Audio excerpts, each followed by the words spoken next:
the capability of being able to add new components, new courses, but all these, or delete them and whatnot, right? But none of these changes are being saved permanently, right? When I refresh, everything goes back to the original state, right? My original hard-coded array that I have in the course manager container. Ideally, I would be storing this in a remote server permanently. So let's take a look at how we would go about that, right?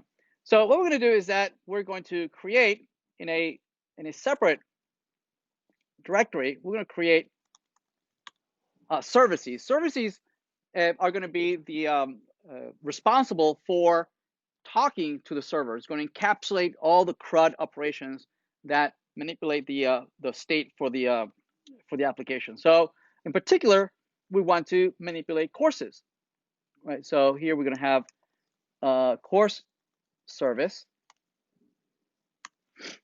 right? And in here we're going to have several functions.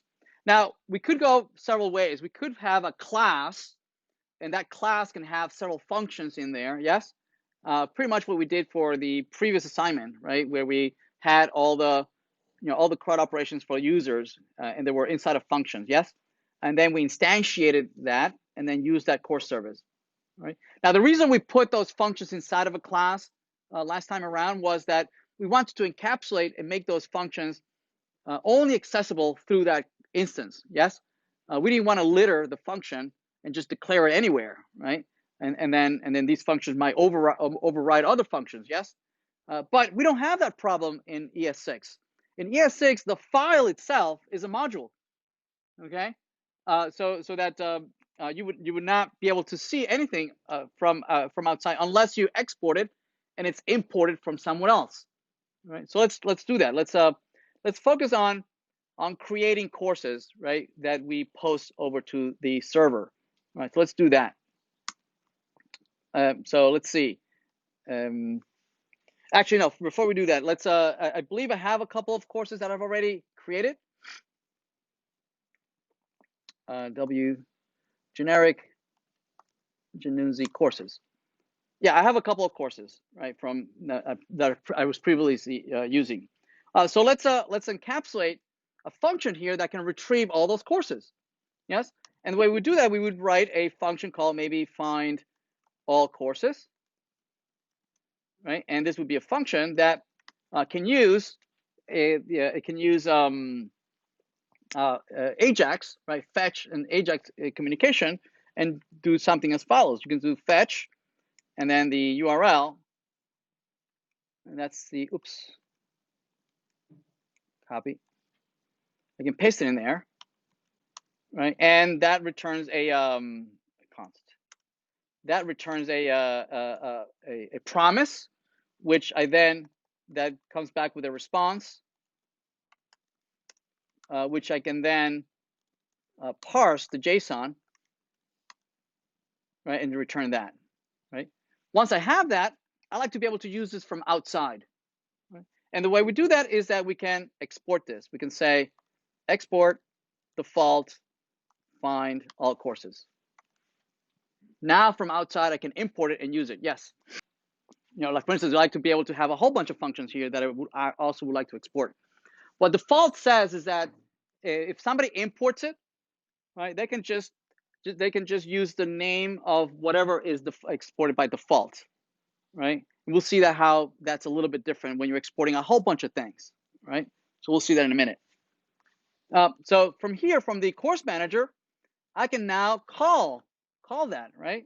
Where would I call it?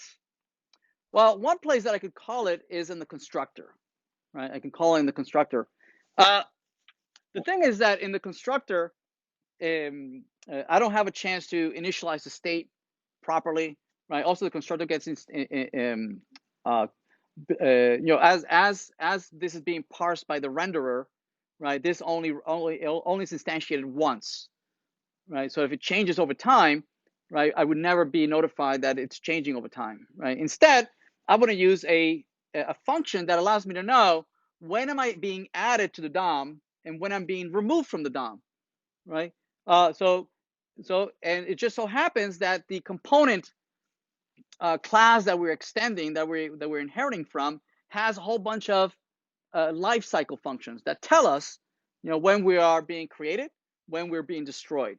Very much like in C++, you might have like a constructor and a destructor, right? So you have all these life cycle functions. One of the life cycle functions that is going to be most useful is called component did mount. It's telling you, hey, I'm about to add you to the DOM. Do you want to do something right before you're at it, right? So this is a perfect place to update your state. Maybe go out to the server and fetch some data, right? And initialize yourself, okay? And that's exactly what we're going to do. We're going to use the find all courses. Notice that my IDE is already finding that function which is being exported from the course servers. See that? So it's going to import it automatically. So we do that and says, notice that it added the import right here. See that?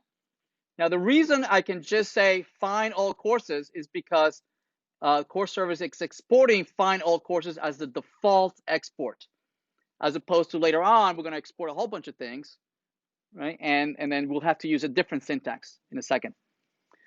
So here's find all courses. I'm going to call it. Again, this is going to be a then.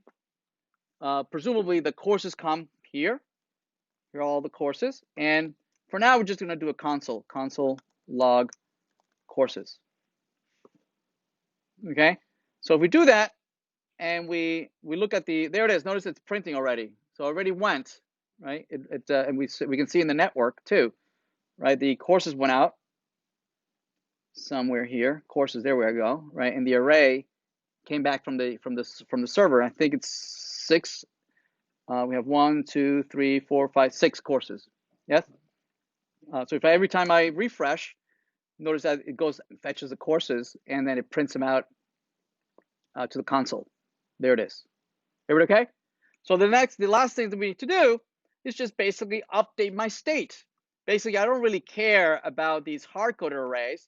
I'm going to initialize them to be empty because I am going to initialize them over here. I'm going to say this dot set state, the courses will be equal to the courses that I come back from the server. So these courses are the ones that come from the server, and I'm updating my state, right? So that when I come back here, notice that now I don't have the previous hard-coded courses A, B, C, D, right? Now these are all coming from the server. Does that make sense? Everybody okay? All right.